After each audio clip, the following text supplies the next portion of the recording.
Good evening, everybody. Greetings in the name of the Lord Jesus. We're going to spend some time together with a very important topic. Ons is steeds op die skrifgie in 2 Korintiërs wat sê, julle wapens is nie vleeslik nie, your weapons are not carnal, but mighty in God. That is important. Mighty, if it is in God.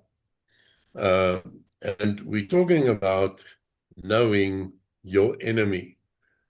I can just tell you, I've got something on my heart which I feel the Holy Spirit is really laying emphasis on. And before we start, let's pray together, trusting for revelation, and then we will discuss it in more depth during this session.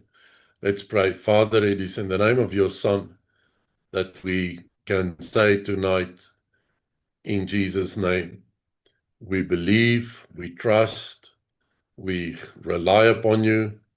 Holy Spirit, this is your program. We ask that you open the scriptures to us to understand what God says, to understand his heart, but to also understand what the word teaches about knowing our enemy.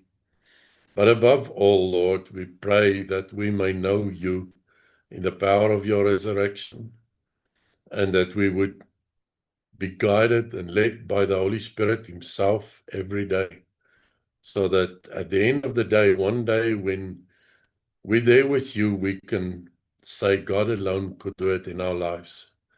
Holy Spirit, lead us, guide us, speak to us. In Jesus' name we ask. Amen. All right.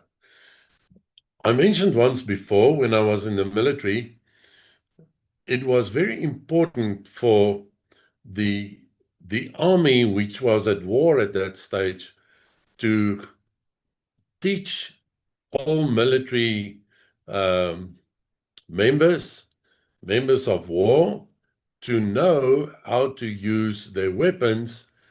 And then they had a theory which they supplemented that training program with, which said, if you know your weapon, you do good. If you know your weapon and your enemy, you do the best. Okay, so in the spiritual realm, it is really crucial. All these things that we discuss are crucial, but listen to this. In the spiritual realm, we deal with someone that wants to enhance his kingdom just as much, well, let me rather not say just as much, but he is prepared to put in the ultimate amount of effort to enhance his kingdom and to take as many people with him as possible. And that is to say, the enemy, the devil. All right. I'm just going to read this scripture to you to prove what I'm saying in Genesis chapter 3, verse 1. Now the serpent was more cunning than any beast of the field, which Jehovah God had made. That scripture says to us just about anything. All right. Now, the serpent is not as such the animal or the individual or the channel or whatever that brought sin into this world. It was the evil one living or possessing the serpent at that stage, using the serpent as a channel to bring what God meant for good, to try and bring that down. However, with God it works like this. He does not lose any battle, and he never surrenders his plan to the enemy. Okay. So you and I are in God and with God and him in us. If you read John 17, you'll see that Jesus prays and he says that they be in me and I in you, and we as a unit be in one another. Okay, so if we talk about knowing your enemy, the emphasis, and this is important to know, is not that we have to learn more about the enemy than we learn about God. This fell into my spirit when I prepared for this. By not knowing God intimately, we don't know our enemy. I'm going to say it again. By not knowing God intimately, we don't know, or we won't know, our enemy. Why? Because knowing and having an intimate relationship with God means we should have, and we are able to have, an intimate relationship with the Holy Spirit, which Jesus said, He'll be with you and in you, and He will guide you in all truth. Now, the one and major difference between God and the enemy, the kingdom of darkness, the kingdom of light, is the fact that the kingdom of darkness is 100% controlled, influenced, governed by the lie. Jesus calls the devil a liar and the father thereof. And he says there's nothing that he says that he heard from God. He speaks out of his own. He fabricates things. That's why I say Genesis 3 verse 1, to understand that is important. He is not unfamiliar with the scriptures. He is not unfamiliar with creation. He used to live with God. He was God's creature. And he always tried to use his own cunningness in a way that he can, well, in a way that he would try and overcome that of mankind in order to achieve his goals. And there are things that we need to pay attention to. Now, I'm not teaching you, I'm not preaching, we are not talking about anything, not even for a minute, that would glorify or give or exalt the enemy. Not in the least. We glorify God. We glorify Him for His wisdom, for the Holy Spirit, for His guidance, and the fact that we are not alone. However, we do have an enemy. And this is what God says in Hosea 4 verse 6. And it's important that we understand what God's motives was as well. My people are destroyed for lack of knowledge. Because you have rejected knowledge, I will also reject you from being priest to me. Since you have forgotten the law of your God, I will also forget your sons, even I. There's a mouthful in this little scripture. One, very easy to pick up. Knowledge is very important to God. So, you can know your enemy. I say again, by not knowing God intimately, God the Holy Spirit. Why? Because He is with us on earth. By not knowing Him intimately, by not living my spiritual life with Him, we don't know our enemy. Because if I know the truth, I will be able to identify the lie. Not the other way around as much as this way around. If I know the truth, I can handle the lie as an intruder. Okay? The truth does not intrude the lie. I should not educate myself more in the lie than in the truth. And the Spirit of God is the Spirit of truth, the Spirit of wisdom and revelation. And if even Jesus' life on earth had the Holy Spirit and His anointing upon it, how much more not you and I? It's interesting to read in Luke, like we discussed last week, The Holy Spirit led Jesus into the desert, fasting for 40 days. He was tempted there every day. The Holy Spirit was with him, and the Holy Spirit was also with him when he came out. Now, for an example, if you fast for such a long time, I myself have done a long fast, and a couple of others as well. The devil was very cunning in trying to get Jesus to do as he proposed, meaning he knew his body was weak, his flesh, his spirit was absolutely sober, strong in fellowship and in communion, in intimacy, call it what you like, with the Holy Spirit. Holy Spirit didn't leave him. But the next moment, coming out of that fast, the devil presents a couple of things to him which we should take note of. One, he knew he was without food for 40 days.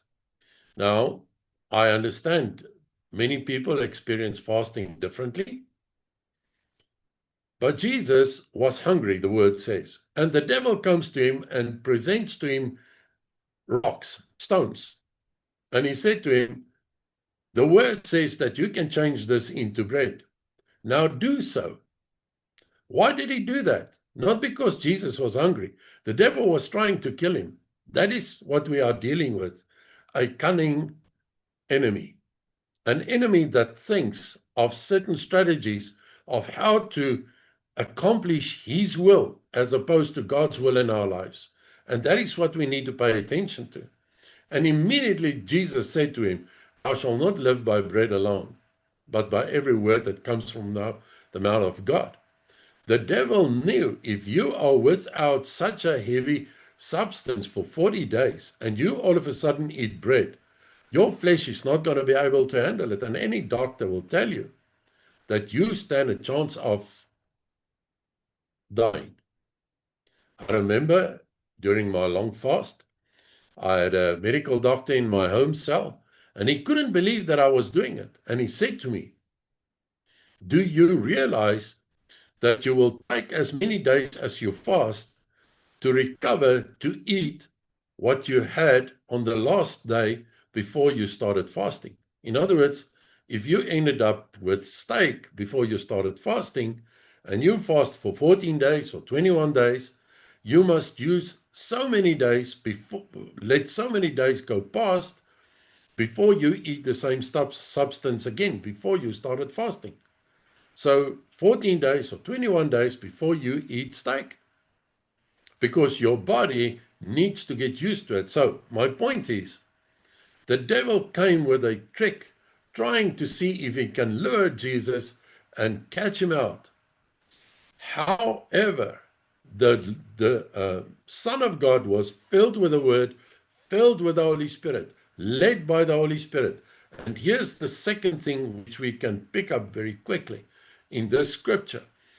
My people are destroyed for a lack of knowledge. I'm going to reword this, and this is my own interpretation. My people are destroyed for a lack of Holy Spirit input. Because you have rejected Holy Spirit input, I will reject you from being priest to me. Since you have forgotten the law of your God, I will also forget your sins, even I. Now, I would like to say tonight, if you and I do not use carnal weapons, there is only one other weapon that will be effective, and that is anointed Holy Spirit weapons, whether it be knowledge, whether it be anything else. You and I cannot know our enemy without intimacy and intimate relationship with the Holy Spirit. We can read the Word, but there are deep meanings hidden in the Word, and we need the Spirit of God to open the Word for us to eat it like bread. And I believe that's what Jesus meant. Man shall not live by bread alone, but by revelation, by word given by God, Holy Spirit-filled word. Matthew 24, verse 24 says the following, Now, I'm going to go over scriptures which relate to tactics of the enemy as we experience it today, and future things which we should take note of. Now, Matthew 24 says, verse 24, "For false Christs and false prophets will arise and show great signs and wonders, so much so that if it were possible, they would deceive even the elect." And I said this afternoon, I said, Holy Spirit, how is it possible that even the elect, that the temptation or the false teachings could be so powerful or so effective that they can even mislead or deceive the elect? Now, the Bible does not say the elect will be deceived. It says that the false prophets, the false acting, the false presentation by the enemy would be so genuine, so so genuine, so powerful, that if it was to be, even the elect could be deceived. And this came into my mind. Listen to this. If the elect, or if a person, or if somebody, or if Christianity is more focused on the miracles than on the miracle worker, it is not difficult to deceive even the elect. You see, many people want the miracles, want the power, want the anointing, and we forget the miracle worker in our relationship. We forget the intimacy with the anointed one. We forget our intimacy and closeness and close communication with the one that provides the anointing, with the one that even anointed Christ to defeat the devil. And I remind you of that scripture in Ephesians, that Hebrews, that says that by the eternal Spirit, Jesus gave his life on the cross. No one can win the spiritual battles and challenges out of his own, not out of his own flesh in any way. But you do it in the name of Jesus, under the power and the guidance of the Holy Spirit. And there will come days, now why am I telling you this? It's to give you pointers to show what we are dealing with and will be dealing with in future, is deception and plans of the enemy that are so smoothly worked out that even the elect could be deceived. Which elect, or which people? People that are more focused on the miracles. We want to see miracles in the churches. We want to see God working. But we forget about our close intimacy that is more important with God the Holy Spirit. You see, we must actually endeavor to live closely with the Holy Ghost, and signs and wonders will follow. That was what Jesus said. He worketh together, confirming the word with signs and wonders. And I almost want to say, he will work together, confirming your relationship with him through signs and wonders. And that is about the most important thing I can tell you tonight. Knowing your enemy will depend on how intimately we live with him that is called the Spirit of wisdom and revelation in the knowledge of God. Knowing God enables me to know my enemy. Can I prove this? Yes, I can. John 10, verse 27. My sheep hear my voice, and I know them, and they follow me. You see, unless there's relationship, there's no knowledge of my enemy. So how does it work? Knowing God, being intimate with Him, is to be intimate with the truth, with the source of truth, with the source of revelation.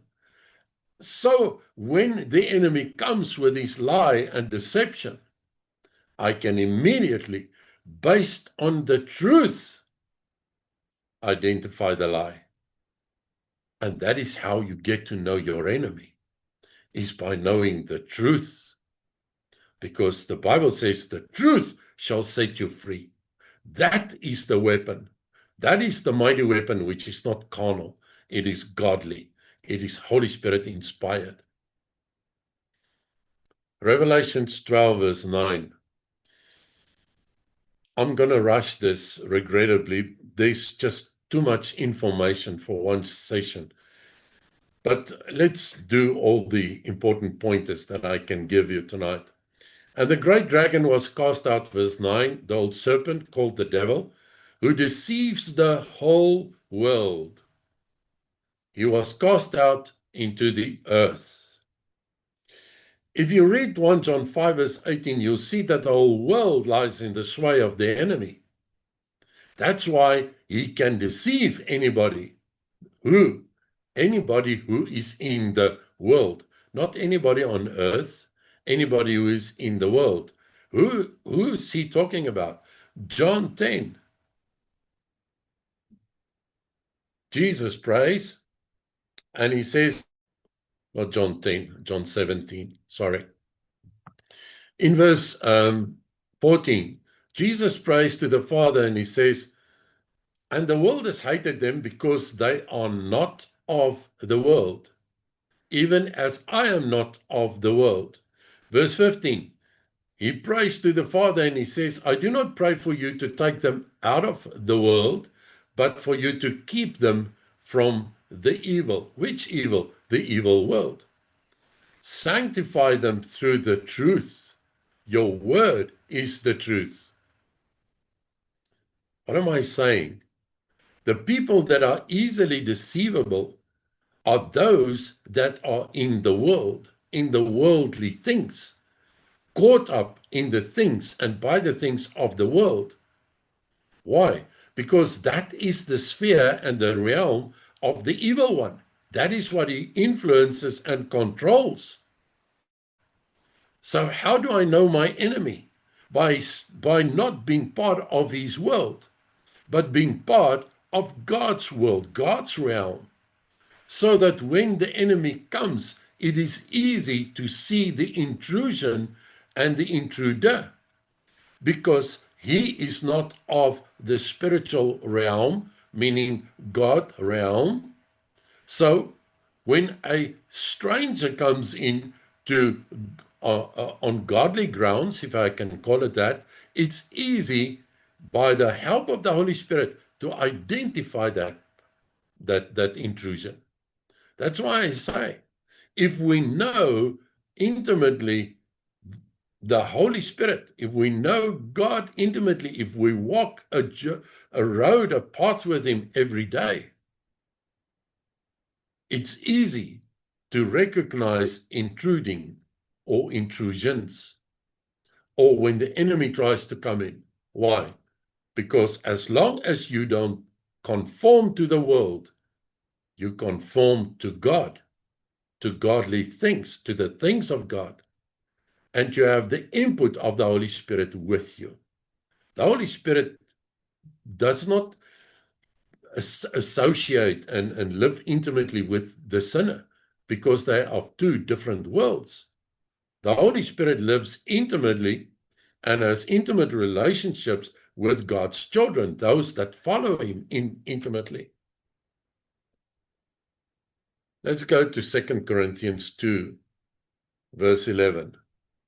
So that we should not be overreached by Satan, for we are not ignorant of his devices.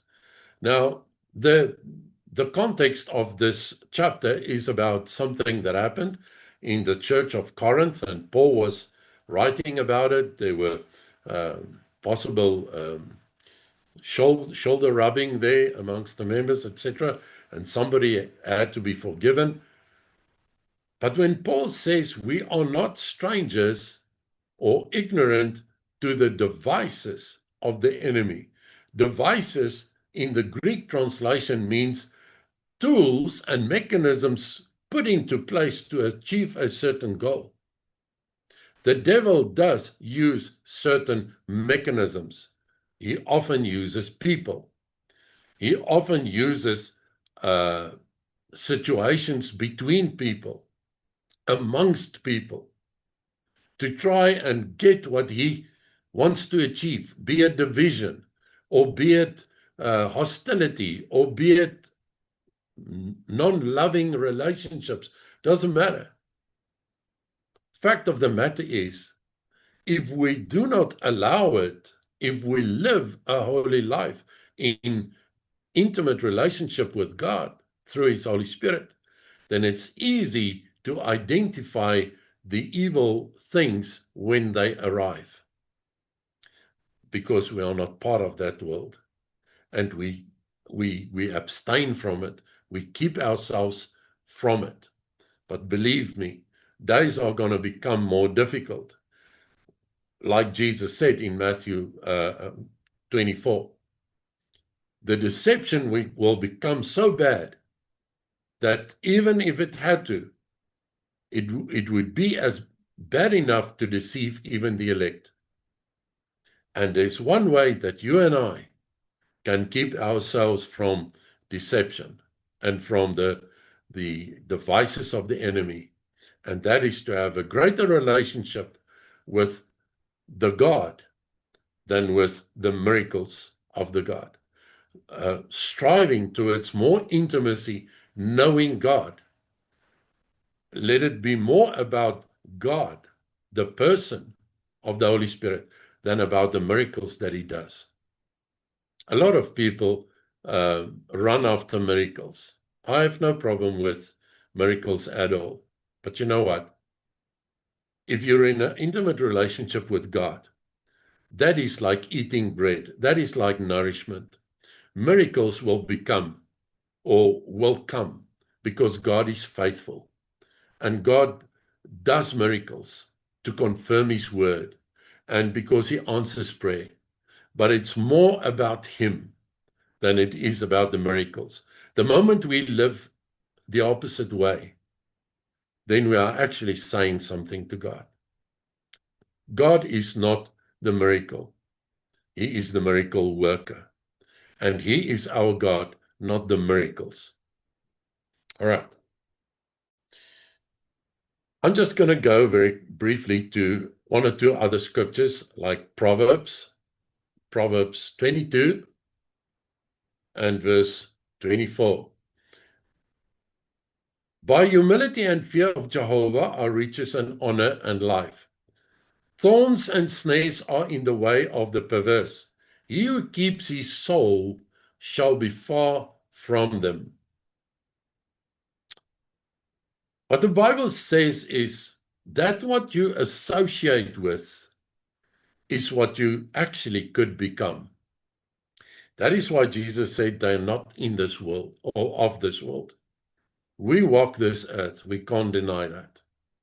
But we don't become like the habits and the things of this world. All right. I want to go very quickly to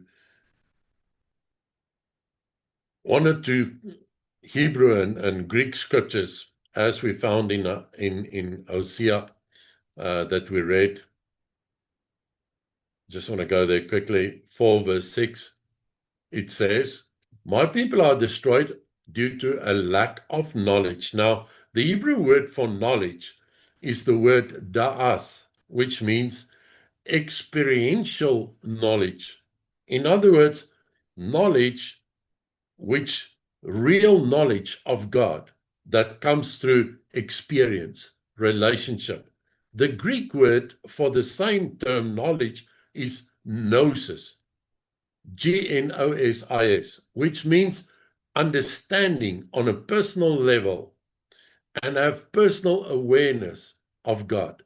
That speaks about relationship with him. All right. If we go to 2 Corinthians 4, verse 4, we pick up scriptures such as, in whom the God, small letter, of this world has blinded the minds of the unbelieving ones, so that the light of the glorious gospel of Christ should not dawn on them. All right. Now we have discussed a couple of scriptures so far. Genesis 3 verse 1 says, he is a cunning serpent. The serpent was cunning. The evil one that possessed the serpent is still cunning. And part of his plan is to do what the scripture says, to blind the minds of the unbelieving ones. Why? Because he wants to draw them deeper into total blindness and to being totally lost. That is his weapon, the lie, the deception. And once he's gotten a person, he increases the blindfoldedness. He increases the darkness. He loads that which makes a person go deeper and deeper and deeper into darkness. He uploads such a person with his darkness and his evil, that it's, unless God is graceful and does a miracle, and that person repents from his sin, turn from his wicked ways, there's no hope. God's grace alone can save such a person. But that is what the devil does. Once he's got a footing into a person's life, he increases it, and he makes it the more unnecessary for such a person to turn to God. He tries, as the scripture describes, blind their minds, so that the gospel is just a book. It's not life anymore. That is how the devil operates. So why are we saying these things? Is so that you can pick up the pointers. What are all his characteristics, so that you can get to know and to recognize them on the day that he presents himself in this manner. 2 Corinthians 3 verse 14 says the following, but their thoughts were blinded, but this veil has been done away in Christ. Verse 15, until this day when Moses is read, the veil is on their heart. You see, we must know, if we live in the light, if we live in relationship with God the Holy Spirit, he brings and reveals truth, which is life and light to us. And if we walk in it and stay in it, it is true what the Bible says in verse 15. Until this day when Moses is read, the veil is on their heart. But whenever it turns to the Lord, the veil shall be taken away.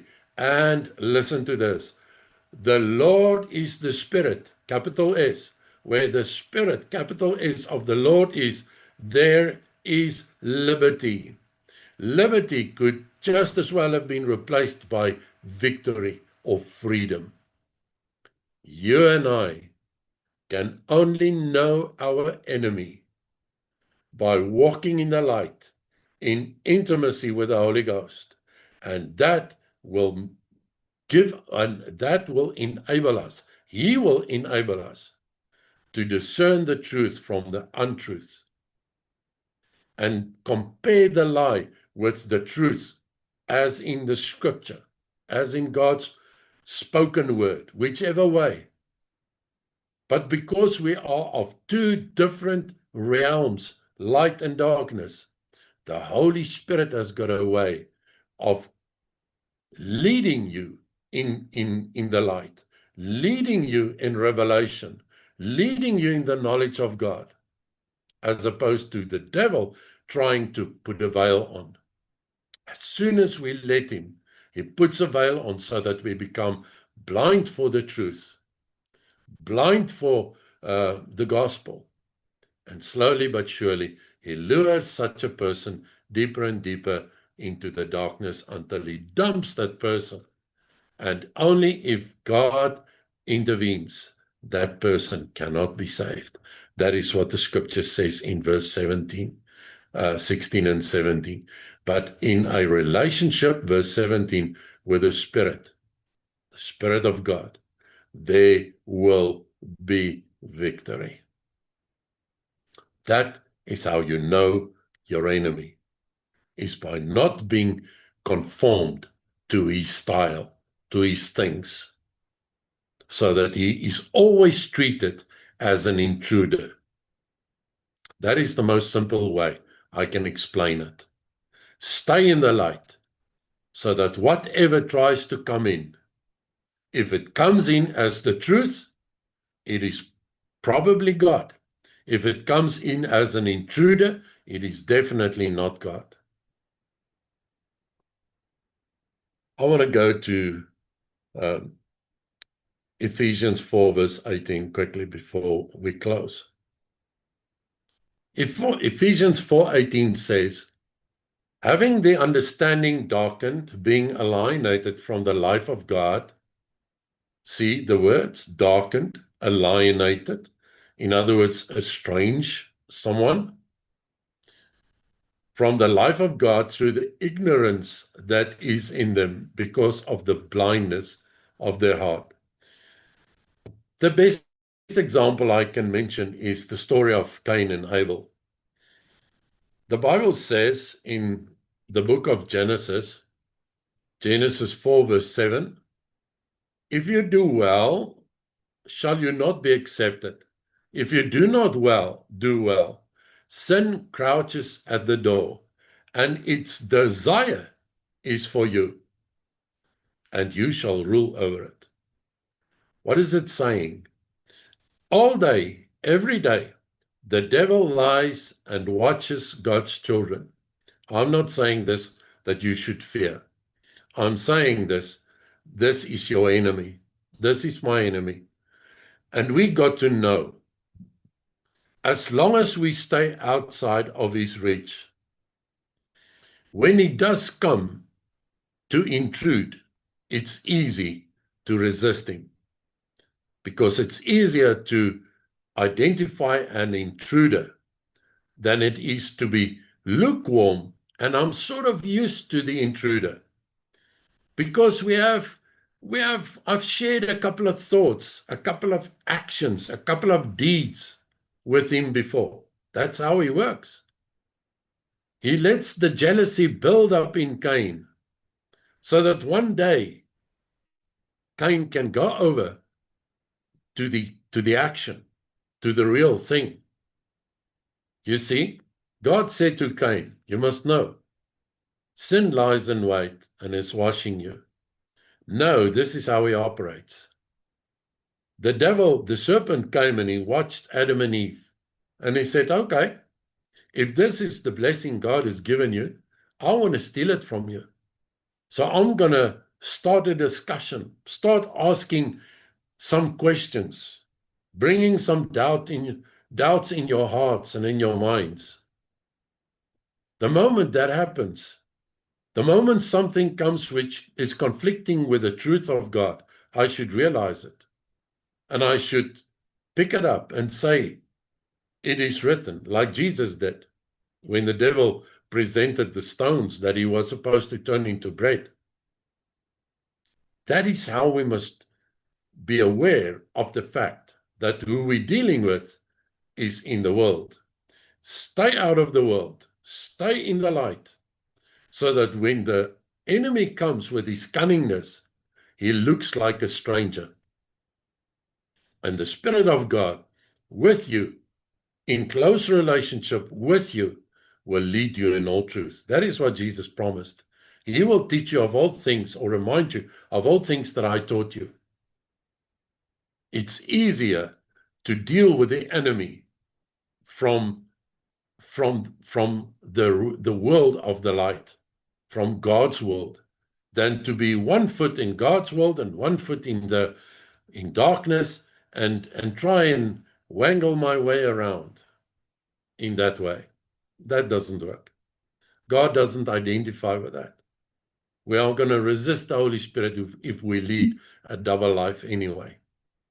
And we will lose the inputs and the guidance of the Holy Ghost. So what is important is that you and I understand we are of two different worlds with the enemy. Light and darkness does not ever share. There is no common grounds. And always deal with the devil from a position from the realm of the light, so that you can easily recognize him as the intruder. And in the name of Jesus and by the power of the Holy Spirit, you can resist him, and the Bible says he will flee. So let us never find ourselves with 1 foot this side and the other foot that side, and make compromises which are dangerous, because that's the moment that the veil comes over, and it darkens and blindfolds the eyes and darkens the spirit, so that we don't recognize our enemy. May God take this word and open the truth to all of us, so that we can really see the way forward in close relationship, close intimacy with the Holy Ghost. That closeness has got no limits. And the sooner we get into intimate relationship with the Holy Spirit, the better and the easier it will become to live a life in the light and a life of victory. In Jesus' name, amen.